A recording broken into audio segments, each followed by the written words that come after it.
Beneficência Social. Capítulo 23. Ajudando os pobres a se ajudarem. Ensinar aos pobres a manterem-se. Homens e mulheres de Deus, pessoas de discernimento e sabedoria, devem ser designadas para cuidar dos pobres e necessitados, dando o primeiro lugar aos domésticos da fé. Essas pessoas devem relatar à igreja e aconselharem-se quanto ao que deve ser feito. Em vez de animar os pobres a pensarem que podem receber sua comida e bebida de graça, ou quase de graça, precisamos colocá-los em situação de se ajudarem a si mesmos. Devemos esforçar-nos por prover-lhes trabalho e, se necessário, ensiná-los a trabalhar. Ensine-se os membros de famílias pobres a cozinhar, a fazer e remendar suas roupas e cuidar devidamente do lar. Ensine-se aos rapazes e meninas de maneira cabal algum ofício ou ocupação útil. Precisamos educar os pobres a dependerem de si mesmos.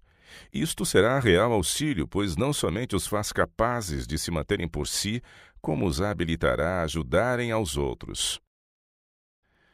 Um chamado a homens de responsabilidades e de meios. Há de surgir muitas vezes a pergunta: que se pode fazer onde prevalece a pobreza e ela tem de ser enfrentada a cada passo? Em tais circunstâncias, como podemos imprimir nas mentes a ideia correta de aproveitamento? Certamente o trabalho é difícil, e a menos que os professores, os homens pensantes e os que têm meios exerçam sua capacidade e ajudem tal como Cristo faria se estivesse em seu lugar, uma importante obra será deixada por fazer. A necessária reforma jamais será feita, a menos que homens e mulheres sejam ajudados por uma força fora de si mesmos. Os que têm talentos e capacidade devem usar esses dons para abençoar os seus semelhantes, laborando no sentido de colocá-los em posição de poderem se ajudar a si mesmos. Assim é que a educação adquirida em nossas escolas deve ser usada da melhor maneira possível. Os talentos por Deus confiados não devem ser escondidos debaixo do alqueire ou da cama. Vós sois a luz do mundo, disse Cristo em Mateus 5,14. Ao verdes famílias morando em barracos, com escasso mobiliário e roupas, sem utensílios, sem livros ou outros indicativos de refinamento em seus lares, mostrar-vos-eis interessados neles, esforçando-vos por ensinar-lhes como usar suas energias com maior proveito, a fim de que progridam e sua obra vá avante. A palavra de Deus mostra a solução do problema. Há homens e mulheres de coração grande, os quais meditam ansiosamente na situação dos pobres e nos meios pelos quais possam ser aliviados. Como podem os desempregados e os que não têm lar ser ajudados em obter as bênçãos comuns da providência de Deus e viver a vida que ele intentava que o homem vivesse, é um problema que muitos estão com sincero afã buscando uma solução. Dessem os homens mais atenção aos ensinos da palavra de Deus e encontrariam uma solução a esses problemas que os desconcertam. Muito se poderia aprender do Velho Testamento quanto à questão do trabalho e do alívio aos pobres. No plano de Deus para Israel, toda família tinha um lar na terra e terreno suficiente para plantações. Assim eram proporcionados tantos meios como incentivo para uma vida útil, industriosa e independente.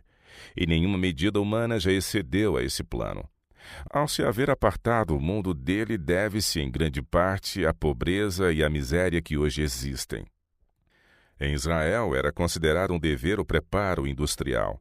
Exigia-se de cada pai que ensinasse a seus filhos algum ofício útil. Os maiores homens em Israel eram capacitados para atividades industriais. O conhecimento dos deveres pertencentes ao governo da casa era considerado essencial a toda mulher. E a habilidade nesses deveres era considerada uma honra para as mulheres da mais alta posição. Várias indústrias eram ensinadas nas escolas dos profetas, e muitos dos alunos se mantinham a si mesmos por meio de trabalho manual. O plano de vida que Deus deu a Israel destinava-se a servir de lição objetiva para toda a humanidade. Fossem esses princípios postos em prática hoje em dia, quão diverso seria o mundo. Multidões podem encontrar lares na terra. Dentro dos vastos limites da natureza, Ainda há margem para os sofredores e necessitados acharem um lar. Há ainda dentro de seu seio recursos suficientes para lhes fornecer alimento. Ocultas nas profundezas da terra, existem bênçãos para todos quantos têm a coragem, a força de vontade e a perseverança de lhe recolher os tesouros. O cultivo do solo, o emprego designado por Deus ao homem no Éden, abre um campo que oferece a multidões oportunidade para ganhar a subsistência. Se os pobres agora aglomerados nas cidades encontrassem habitações no campo, poderiam não somente ganhar a subsistência, mas encontrar a saúde e a felicidade que hoje desconhecem. Trabalho árduo, comida simples, estrita economia, muitas vezes durezas e privações, eis o que seria sua sorte. Mas que bênçãos lhe seria deixar a cidade com suas excitações para o mal, sua agitação e crime, sua miséria e torpeza, para a aquietação, a paz e pureza do campo. Se hão de tornar-se um dia industriosos e independentes, muitos precisam ter auxílio, encorajamento e instrução. Há multidões de famílias pobres pelas quais não se poderia fazer nenhum melhor trabalho missionário do que ajudá-las a se estabelecerem no campo e aprenderem a tirar dele um meio de vida. A necessidade de tal auxílio e instrução não se limita às cidades. Mesmo no campo, com todas as suas possibilidades quanto a uma vida melhor, multidões de pobres se acham em grande aperto. Localidades inteiras estão destituídas de educação em assuntos industriais e higiênicos. Almas embrutecidas, corpos fracos e mal formados mostram os resultados da má hereditariedade e dos hábitos errôneos. Estas pessoas devem ser educadas principiando com os próprios fundamentos. Têm vivido uma vida frouxa, ociosa, corrupta e precisam ser exercitadas nos hábitos corretos. Como podem elas ser despertadas para a necessidade de melhoria? Como podem ser encaminhadas para um mais elevado ideal de vida? Como podem ser ajudadas a se erguer? Que se pode fazer onde domina a pobreza, tendo-se com ela de lutar a cada passo? Uma obra para fazendeiros cristãos. Os agricultores cristãos podem fazer um verdadeiro trabalho missionário em ajudar os pobres a encontrar um lar no campo e ensinar-lhes a lavrar o solo e torná-lo produtivo. Ensinai-os a servir-se dos instrumentos de agricultura, a cultivar as várias plantações, a formar pomares e cuidar deles. Muitos dos que lavram o solo deixam de colher a devida retribuição por causa de sua negligência. Se os pomares não são devidamente cuidados, as sementes não são semeadas no tempo conveniente e a obra de revolver a terra é feita de modo superficial. Seu mau êxito lançam eles à conta da esterilidade do solo. Dá-se muitas vezes um falso testemunho ao condenar uma terra que, devidamente cultivada, havia de produzir fartos lucros. A estreiteza dos planos, o pequeno esforço desenvolvido, o pouco estudo feito quanto aos melhores processos, clamam em alta voz por uma reforma. Até mesmo os mais pobres podem cultivar os seus arredores, levantando-se cedo e trabalhando diligentemente. É mediante esforço diligente, fazendo uso mais sábio de cada capacidade, aprendendo a não malbaratar o tempo, que se tornarão bem-sucedidos em melhorar suas propriedades e cultivar sua terra. Estabelecimento de indústrias. Deve-se dar atenção ao estabelecimento de várias indústrias para que famílias pobres possam assim encontrar colocação.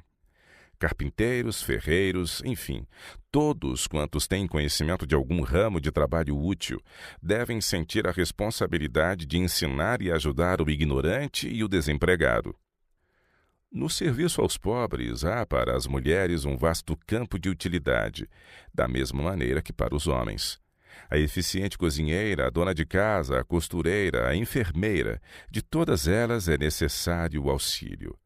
Necessitam-se famílias missionárias que se estabeleçam em lugares incultos, que agricultores financistas, construtores e os que são hábeis em várias artes e ofícios vão para os campos negligenciados para melhorar a terra, estabelecer indústrias, preparar lares modestos para si mesmos e ajudar a seus vizinhos.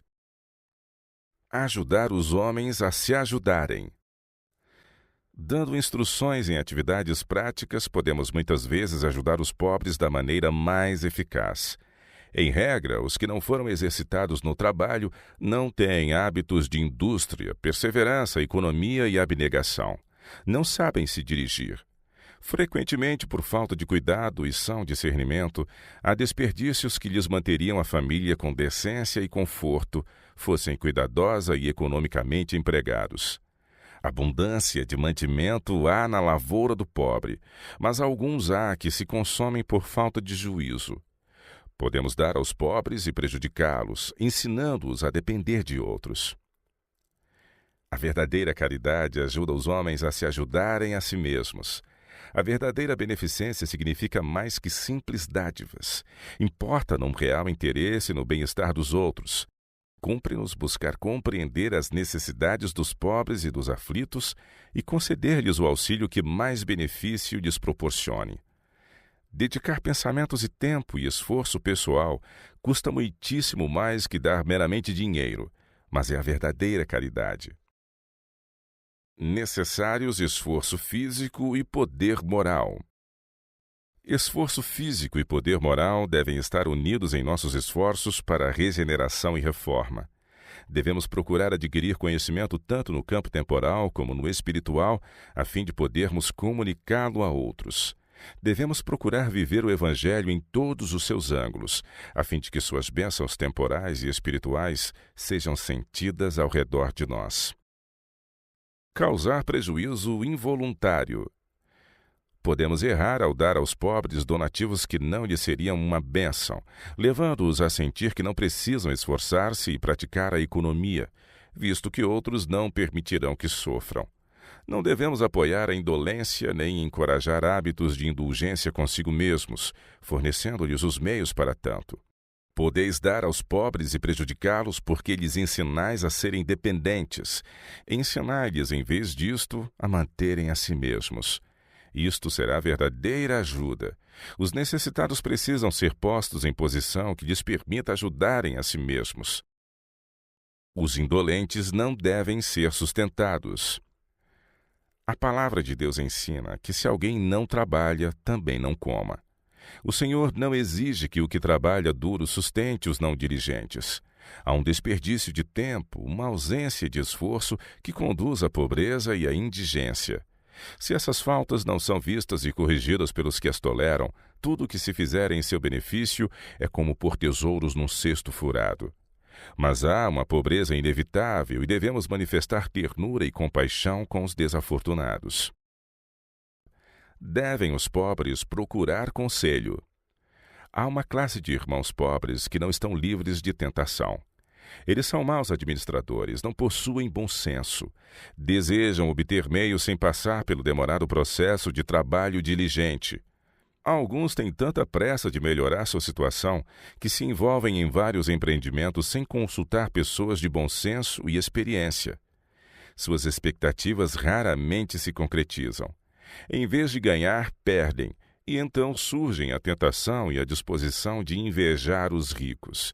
Eles realmente desejam ser beneficiados pela riqueza de seus irmãos e, quando não o são, afligem-se.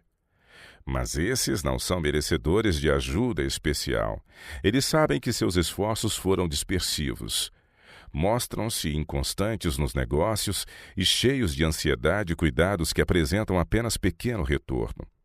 Tais pessoas deveriam ouvir o conselho dos irmãos mais experientes. Frequentemente, porém, são os últimos a buscar conselho. Pensam que possuem discernimento superior e não necessitam ser ensinados. São esses os que muitas vezes são enganados pelos espertos e astutos vendedores dos direitos de patente, cujo sucesso depende da arte do engano. Deveriam aprender a não lhes dar confiança, mas os irmãos são crédulos com relação às próprias coisas que deveriam suspeitar e evitar. Não levam a sério a instrução de Paulo a Timóteo, mas é grande ganho a piedade com contentamento. Tendo, porém, sustento e com que nos cobrirmos, estejamos com isso contentes.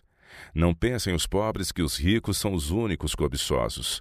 Enquanto o rico se apega ao que tem com avidez e busca obter ainda mais, o pobre está em grande perigo de cobiçar a riqueza do rico. disposição para receber conselho. Falta a muitos sábia administração e espírito de economia. Não pesam devidamente as coisas nem agem com cautela. Essas pessoas não deviam confiar em seu deficiente discernimento, mas aconselhar-se com seus irmãos experientes. Aqueles a quem falta discernimento e senso de economia muitas vezes não gostam de pedir conselho. Geralmente pensam que sabem como conduzir seus negócios temporais e não sentem disposição de pedir conselho. Fazem maus negócios e sofrem em consequência. Seus irmãos sofrem também ao verem que eles sofrem e os ajudam a sair da dificuldade. Sua má administração afeta a igreja. Retira do tesouro de Deus os meios que devem ser usados para a propagação da causa da verdade presente. Se esses pobres irmãos adotassem uma conduta humilde e estivessem dispostos a serem orientados e aconselhados por seus irmãos, e então fossem levados a uma situação difícil, seus irmãos deveriam sentir-se ser seu dever ajudá-los alegremente a sair da dificuldade. Mas se eles escolhem o seu próprio caminho e confiam em seu discernimento, devem ser deixados a experimentar todas as consequências de sua própria desavisada conduta e aprender por dura experiência que na multidão de conselheiros há sabedoria. O povo de Deus deve viver em sujeição mútua. Devem aconselhar-se uns com os outros, a fim de que a falta de um seja suprida pela suficiência do outro. A maioria dos pobres podia ajudar-se a si mesma. Há em nossa terra de abundância poucos que são realmente tão pobres que necessitem de auxílio. Se tomassem o caminho certo, poderiam quase em cada caso colocar-se acima das necessidades. Meu apelo aos ricos é: reparti liberalmente com vossos irmãos pobres e usai vossos meios para o avançamento da causa de Deus. Os pobres merecedores, os que empobrecem por má sorte ou doenças, merecem vosso especial cuidado e auxílio. Finalmente, sede todos de igual ânimo, compadecidos fraternalmente amigos, misericordiosos, humildes. Observai a regra áurea. Deus muitas vezes desperta alguém que livre os pobres de serem levados a situações que seriam perda para eles, mesmo que isto seja para seu prejuízo. Este é o dever do homem para com seu semelhante: tirar vantagem da ignorância de uma pessoa porque ela não está apta a discernir as consequências de um determinado procedimento não é correto. É dever de seu irmão pessoalmente expor-lhe a questão de maneira clara e fiel, com todos os pormenores, para não agir cegamente e invalidar os recursos a que tem direito. Quando os homens observam a regra áurea, fazei aos outros o que quereis que os outros vos façam, muitas dificuldades agora existentes seriam depressa contornadas.